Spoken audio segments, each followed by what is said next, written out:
Yeni ifadeler, yani idiomlar öğrenmeye hazırsınız. Nəzərə alın ki, bu ifadeler, bu idiomlar gündəlik danışıq dilində istifadə olunur. Eləcə də buraxılış imtahanlarında bu ifadeləri görə bilərik.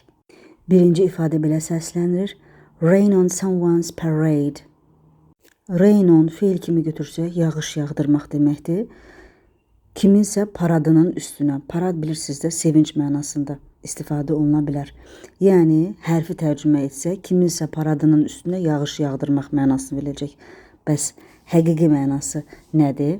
Yəni, kiminsə sevincini, planını və ya həvəsini körlamaq.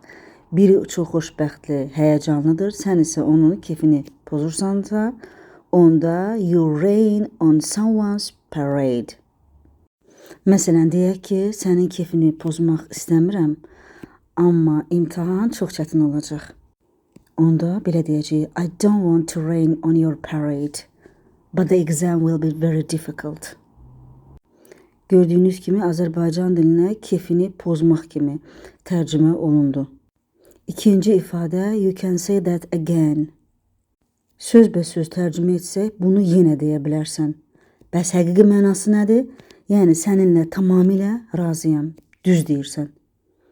Bu ifadə razılığımızı bildirmək üçün istifadə olunur. You can say that again. Məsələn, biri bizə deyir ki, this homework is really hard. Yəni, bu ev tapşırığı həqiqətində çox çətindir. Biz də ona cavab veririk ki, you can say that again. Yəni, düz deyirsən, mən də səndən razıyam.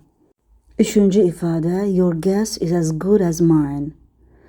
Sözbəsöz desək, sənin təxminin, sənin fikrin mənimki qədər yaxşıdır. O mənanı verir. Bəs əsl mənası nədir? Yəni, mən də bilmirəm. Məndə də sənin qədər məlumat var. Yəni, səndə olan qədər məlumat var. Bəs bu ifadə nə zaman istifadə olunur? Kimsə sizə sual verir və sizin ona veriləcək cavabınız yoxdursa. Məsələn, biri deyir ki, sizə, why is the teacher late? Yəni, niyə müəllimə gecikib? Siz də bilmədiyiniz üçün cavabını, müəllimənin niyə gecikdiyini bilmədiyiniz üçün deyirsiniz ki, your guess is as good as mine. Yəni, mən də bilmirəm. Sən nə bilirsənsə, mən də onu bilirəm. Və ya xəbərim yoxdur. Nəzərə alaq ki, bu ifadəni çox yaxınlarımızla, dost tanışlarımızla səsləndirə bilərik. Hər kəslə yox. Bir də sonda təkrarlayaq.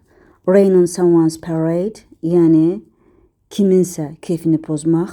You can say that again, bu razılıq əlaməti idi.